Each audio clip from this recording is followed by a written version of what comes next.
देवियों भाइयों, जैसे पहले भी मैंने आपके समक्ष अपना निवेदन रखा है कि ये वीडियो पे जो परिचर्चा हम कर रहे हैं समस्त विश्व को भारत के अजस्त्र अनुदान, इसका उद्देश्य मेनली यही है कि हम उस युग ऋषि ने जो इतना साहित्य, जैसे मैंने बताया कि 3200 टाइटल्स लिखे हुए हैं और उनका वाङ्मय बना है, उसके बाद 108 खंडों में, जिसमें अभी 70 खंड छप चुके हैं। और ये एक खंड ऐसा है कि जिसमें हमारी संस्कृति के बारे में का जो विस्तार है वो किस प्रकार सारे विश्व में रहा और किस प्रकार जो भारत जगत गुरु बना रहा, उसमें जितनी भी नॉलेज है वो हम मिलजुल कर उसको सब जगह डिसेमिनेट करें ताकि लोगों को ज़्यादा से ज़्यादा इसके बारे में जानकारी हो। क्योंकि आज की आधुनिक युग में हमें ऐसा साहित्य या ऐसा जिसको कहते हैं समुचित ज्ञान एक जगह पर मिलना मुश्किल हो जाता है। तो इस उद्देश्य में मेरी आपसे प्रार्थना है कि आप भी मेरे सहयोगी बने और इस ज्ञान को, इस नॉलेज को हम अपने आने वाली पीढ़ी में और अपने साथियों में, अपनी चर्चा में इसको शामिल करते हुए इसको अपनी भारतीय संस्कृति को विश्व भर में फैलाने के लिए सहायक सिद्ध हो सके। आइए आज की बात शुरू करने से पहले गायत्री महामंत्र एक बार। ओम भूर्भुवः स्वाहा तत्सवितुर्वरेण्यं भर्गो देवस्य धीमहि धियो यो नः प्रचोदयात्। ओम प्रज्ञा विद्महे महाकालाय धीमहि तन्नो श्रीरामः प्रचोदयात्। ओम सद्श्रद्धा विद्महे महाशक्ते धीमहि तन्नो भगवते प्रचोदयात्।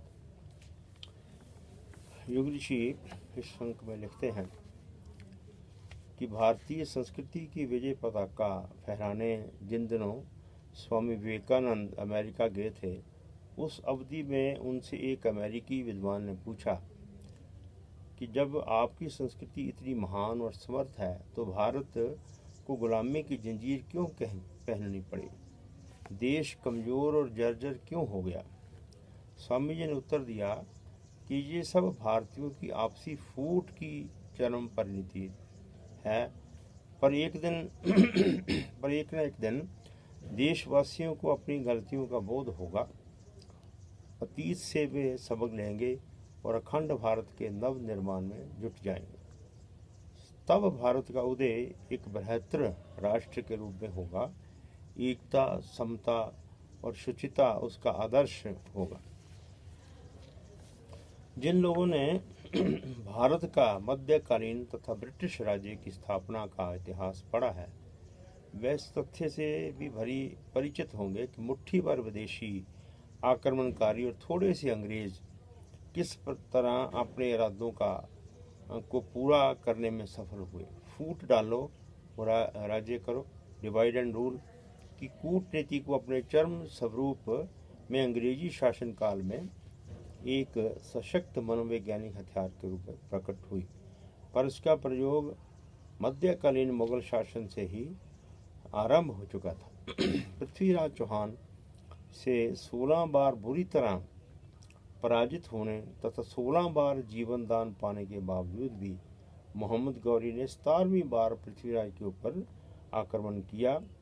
यदि जयचंद फूट कर गौरी से नहीं जा मिलता तो उसकी विजय का सपना कभी साकार नहीं हो पाता। पर अपने ही अभिन्न अंग से के कटकर विजाति से जा मिलने का परिणाम ये हुआ कि पुरुषार्थ एवं पराक्रम के धनी होते हुए भी पृथ्वीराज को 17वीं बार मोहम्मद गौरी के हाथों पराजित होना पड़ा। युग ऋषि आगे लिखते हैं, उन दिनों भारतवर्ष छोटी छोटी राजपूती रियासतों में बटा हुआ था। अपनी अहंता की संतुष्टि के लिए इन राज्यों के राजा परस्पर एक दूसरे से लड़ते रहते थे। ये एक से एक बढ़कर पराक्रमी योद्धा थे, जिनके पौरुष की कथा गाथाएं इतिहास के पन्नों में भरी पड़ी। पर आपसी फूट के कारण विदेशी आक्रमणकारी आतताइयों से अपनी सुरक्षा कर पाने में समर्थ नहीं हो सके। तैमूरलंग, बाबर, नादिर शाह जैसे कितने ही मुगल आक्रांताओं ने उनकी इस फूट का भरपूर लाभ उठाया और भारत को रौंदते हुए चले गए, कत्लेआम मचाया और अथाह संपत्ति लूटकर चलते बने। उनकी सफलता का कारण पराक्रम नहीं, वरन भारतीय राजाओं का आपसी मतभेद ही था। परस्पर एकजुट होकर रहने और देश की अखंड एकता को कायम रखने की उदार दृष्टि रही होती तो भारत का इतिहास कुछ और ही होता तथा हजारों वर्षों तक गुलामी के पाश से नहीं पिसना पड़ता। जिस कमजोरी का लाभ मुगल आतताइयों ने उठाया, अंग्रेजों की पैनी दृष्टि ने भी उसे भांप लिया। व्यापार के लिए शरण पाने और उसकी आड़ में अंग्रेजी शासन की जड़ जमाने का कुचक्कर इसीलिए सफल होता गया क्योंकि तत्कालीन राजाओं एवं नवाबों का आपसी वैमनस्य उसमें सहायक बना। कुछ लोभवश और कुछ पुरानी रंजिश का बदला लेने के उद्देश्य से वे अंग्रेजों से जा मिले ताकि अंग्रेजों के सहयोग से अपने पुराने शत्रु राजाओं से बदला ले सकें। विभेद की ये नीति अंग्रेजी साम्राज्यवाद के विस्तार में पूरी तरह सहायक बनी। ऋषि आगे लिखते हैं, वर्षों तक मुगलों ने और 200 वर्ष तक अंग्रेजों ने देश का भरपूर शोषण किया। इतिहासकार एवं राजनीति शास्त्र के विशेषज्ञों का मत है कि 1857 की स्वतंत्रता संग्राम की जो ज्वाला भड़की, यदि उसे संगठित शक्ति का बल मिला होता तो भारत एक सदी पूर्व ही स्वतंत्र हो गया होता, पर संकीर्ण स्वार्थों के दलदल में फंसे देशद्रोहियों ने अंग्रेजों का साथ दिया और वह भभकती ज्वाला देशद्रोहिता का पानी पड़ जाने के कारण बुझ गई। गुलामी की अवधि 100 वर्षों के लिए और आगे बढ़ गई। देश की आपसी फूट का खाद पानी पाकर अंग्रेजी शासन की जड़ें गहरी और दृढ़ होती चली गई। 11वीं सदी से लेकर 19वीं सदी तक का समय देश के लिए आत्म विस्मृति का युग कहा जाए तो कोई अतिशयोक्ति नहीं होगी। 19वीं सदी के ही अंतिम 4 दशकों में देशभक्तों की कुछ प्रखर टोलियां क्रांतिकारी और असहयोग आंदोलन का सूत्रपात करने वाले अहिंसक स्वतंत्रता के पुजारियों के रूप में पूरे जोश आवेश के साथ प्रकट हुए। उन्होंने ही अखंड भारत और स्वतंत्रता हमारा जन्म सिद्ध अधिकार है का नारा दिया। नव जागृत की प्रकट चेतना ने आत्म विस्मृति में पड़े देशवासियों को जगाया। अविस्मरणीय जन चेतना इन दिनों ही देखी गई।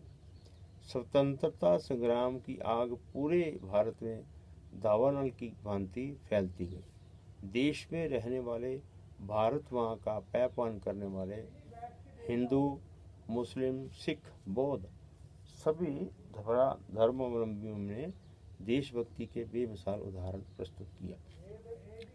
एकता के सूत्र में बंध कर स्वाधीनता के लिए संघर्ष छेड़ने का परिणाम ये हुआ कि अंग्रेजों ने यहाँ से भागने में ही अपनी खैर समझी। देश स्वतंत्र हुआ, पर अंग्रेजों ने यहाँ से जाते जाते अखंड भारतीय एकता को नष्ट करने के लिए सांप्रदायिकता का एक ऐसा विश्व बो दिया जो तेजी से बढ़ता गया।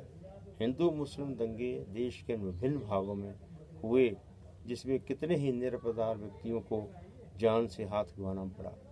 इसी बीच कुछ निहित स्वार्थियों ने मजहब के नाम पर देश की भोली भाली जनता को भड़काया।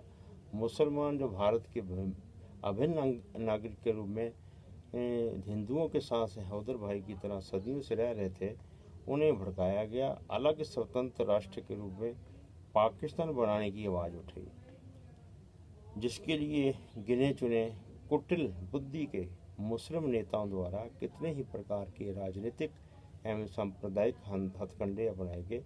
देशभक्तों की कुर्बानी के कारण भारत स्वतंत्र तो हुआ, पर निहित स्वार्थों के कारण फिर बंट गया। एक नए राष्ट्र के रूप में पाकिस्तान का उदय हुआ। देश का ये विभाजन वस्तुतः आपसी फूट की ही चरम परिणति था।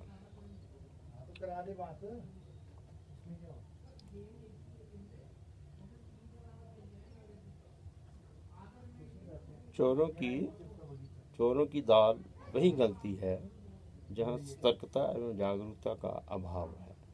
वो सामूहिक विरोध के अभाव में थोड़े से डाकू अपने उद्देश्य में सफल हो जाते हैं। कायरता की छत्र छाया में श्रृंखल एवं उदंड तत्वों को पनपने का अवसर मिलता है। विध्वंसकारी तत्व दो के बीच मतभेदों का लाभ उठाकर ही सफल होते देखे गए हैं। हम चाहे हिंदू हैं अथवा मुसलमान, सिख हैं अथवा अन्य धर्म अनुयायी, सभी एक भारत माँ की संतान हैं। ये राष्ट्रीय आदर्श ध्यान रहे तो कभी आपसी फूट पड़ने की गुंजाइश ही पैदा न हो। इस महान लक्ष्य की उपेक्षा अवहेलना होने से राष्ट्रीय एकता के लिए बाधक मतभेदों को बढ़ावा मिलता है। अराजकतावादी तत्वों का दाव भी ऐसे ही अवसर पर लगता है। इस कमजोरी का लाभ विदेशी षड्यंत्रकारी तत्व भी उठाते हैं। राजनीति के मर्मज्ञों का मत है कि अस्पृश्यता की आड़ में धर्म प्रवर्तन की जो व्यापक हवा पिछले दिनों चली है, उसके पीछे ऐसे ही अवांछनीय तत्वों को की धनशक्ति और जनशक्ति का हाथ है। सिख संप्रदाय हिंदू धर्म का एक अभिन्न अंग है। पिछला स्वर्णिम इतिहास इस बात का साक्षी है कि हिंदू सिख धर्मनियों ने जुड़वा भाइयों की भांति अपनी एक संस्कृति की रक्षा के लिए जब भी देश को आवश्यकता पड़ी है कुर्बानी दी। गुरु नानक, गुरु गोबिंद सिंह आदि सिख गुरु देश की सांस्कृतिक एकता के लिए सतत प्रयत्नशील रहे। इन दिनों आदिकाल से चली आ रही अभिन्न एकता को तोड़ने का प्रयत्न कुछ षड्यंत्रकारियों द्वारा किया जा रहा है। ऐसे में हर व्यक्ति के ऊपर देश की अटूट एकता को अक्षुण्ण बनाए रखने का नैतिक दायित्व है। ऐसे अराजक तत्वों से सतर्क रहने एवं सामूहिक विरोध प्रकट करने की आज नितांत आवश्यकता है। आज़ादी के लिए देश को भारी कीमत चुकानी पड़ी है। बलिदानियों के खून की कीमत पर वह खरीदी गई है। उस बलिदान की सार्थकता इसी बात में है कि भारत की 135 करोड़ आबादी का हर सदस्य देश की अखंडता एकता के लिए प्रयत्नशील रहे। इस संबंधी में अपनी भूमिका को समझे। युग ऋषि ने अपना पूरा दर्द व्यक्त किया है पिछली बैकग्राउंड को देते हुए आज हमारे दायित्व क्या हैं उसको समझने का प्रयास करना चाहिए। यही एकमात्र रास्ता है कि जिससे हम राष्ट्रवादी चिंतन रखते हुए अपनी संस्कृति को विश्व भर में फैला सकते हैं। युग ऋषि आगे लिखते हैं कि भारतीय संस्कृति में समन्वय की अद्भुत विशेषता रही है। यही कारण है कि युगों युगों के घात प्रतिघात के बावजूद भी वह अपना अस्तित्व बनाए हुए है। अपनी महानता एवं विशालता के कारण वह सदा दूसरी संस्कृतियों को अपने भीतर समाहित करती रही है। कितने ही आक्रमणकारी आतताई आए, कितनी ही जातियों का यहाँ आवागमन हुआ, किंतु वह अक्षुण्ण बनी रही। जो कभी रस की धारा बहाते तथा विजय का गान गाते वो यहाँ उत्साह में झूमते हुए आए थे, वे इस देश के विशाल मानव समुद्र में विलीन हो गए। अब कोई उनका निशान अवशेष नहीं है।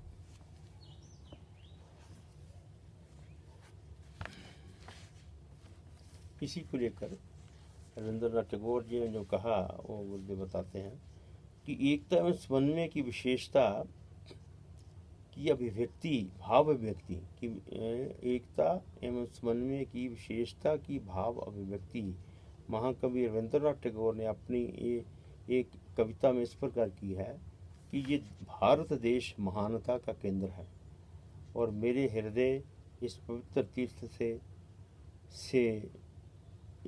और मेरे हृदय अपने हृदय को रस करते हुए कहते ओ मेरे हृदय इस पवित्र तीर्थ में श्रद्धा से अपनी आंखें खोलो।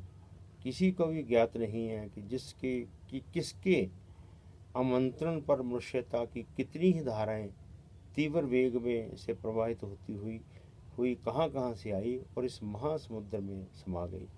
आर्य, अनार्य, द्रविड़ और चीनी वंश के लोग यहाँ हैं। शक, हून, पठान, मंगोल जैसी जातियाँ आईं और सभी एक शरीर में समाकर एक हो गई।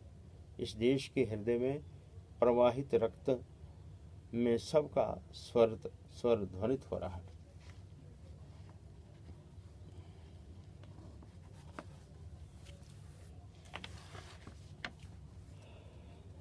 योगी ऋषि आगे लिख रहे हैं कि एक समय था जब अपने देश भारतवर्ष को जगत गुरु का पद मिला हुआ था। ये पद केवल एक ही विशेष अध्यात्म में ही नहीं अपितु अनेकों भौतिक शिल्पों में भी मिला हुआ था।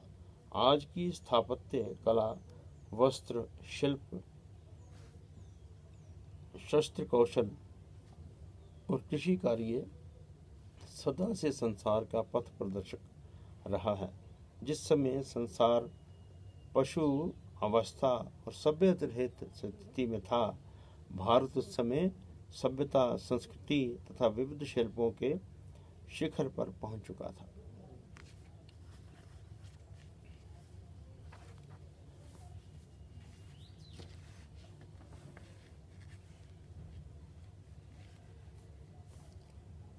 आगे लिखते हैं योगी ऋषि कि आत्मा, परमात्मा, प्रकृति एवं जड़ चेतना आदि का तत्व ज्ञान सर्वप्रथम भारतीय मनीषियों ने ही खोज निकाला। मानव शरीर के मूल वैज्ञानिक तत्व क्षिति, जल, पावक, गगन समीरा की खोज करने वाले भारतीय विज्ञानवेता ही थे और मनोविज्ञान के आधार पर मन, बुद्धि, चित्त, अहंकार कि अंतःकरण चतुष्टय के अन्वेषक भारतीय मनीषी ही थे।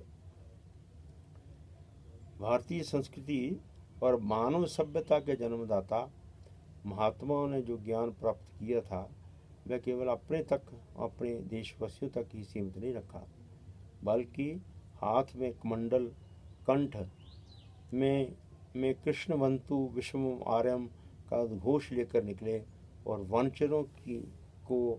वनचरों को मनुष्यता का पाठ पढ़ाया। यही कारण है कि संसार भारत को अपना गुरु मानने में विवश हुआ था।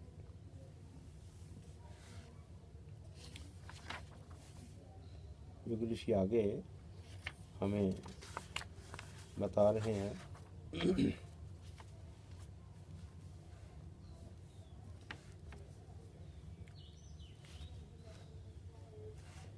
कि भारत किसी समय उन्नति के शिखर पर पहुंचा हुआ था। उसकी अपनी सीमाओं में सुख शांति के भंडार भरे पड़े थे। भौतिक साधनों की कमी न थी। शारीरिक बलिष्ठता और दीर्घ जीवन का भरपूर आनंद सबको उपलब्ध था।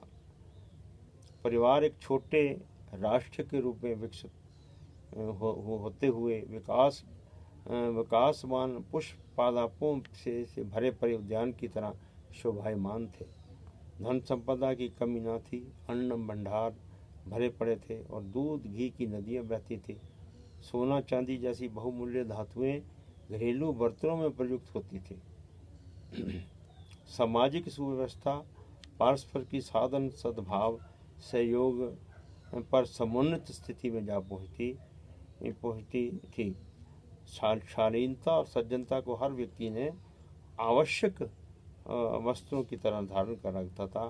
राजा लोग गर्व करते थे कि उनके राज्य में कोई चोर, अपराधी, कुकर्मी नर नहीं है। उन सतयुगी परिस्थितियों में देश अपनी प्रकृति, समृद्धि और सुख शांति को अपनी ही सीमा तक सीमित रखने वाला था। उसने उसे दोनों हाथों से स्वस्थ संसार को बखेरा। समृद्धि का सदुपयोग है भी और इसी में कि उसका लाभ अपने शरीर, परिवार तक सीमित ना रहे और उसका लाभ प्रकाश दीप की तरह सुदूर क्षेत्रों में अलोकित होता रहे। भारतवासी कुछ पाने कमाने के लालच में नहीं, वरना अपने उपार्जन से समस्त संसार को लाभान्वित करने के लिए सुदूर देशों में गए और धरती के कोने कोने को संस्कृति और समृद्धि का अजस्र अनुदान देकर ऊंचा उठाया। इन प्रयासों के प्रमाणों से इतिहास के पृष्ठ स्वर्ण अक्षरों में लिखे हुए हैं। पिछड़ी हुई परिस्थितियों में रहने वाले लोगों ने भारतवासियों के अपरिमित अनुदान पाए और सर्वतोमुखी प्रगति की दिशा में बढ़ चलने का पथ प्रशस्त किया। यही रही प्राचीन काल के भारत के विश्व सेवा साधना की पृष्ठभूमि, जिससे वह स्वयं गौरवान्वित हुआ और स्वस्थ संसार को कृत्य किया। आज की बात यहीं हम समापन करते हैं। इसके ऊपर हम खुद एनालिसिस कर सकते हैं कि हम क्या थे, क्या हो गए, क्या हमें होना चाहिए। इसी चर्चा के साथ अपनी वाणी को विराम देते हुए बहुत बहुत धन्यवाद। ओम शांति।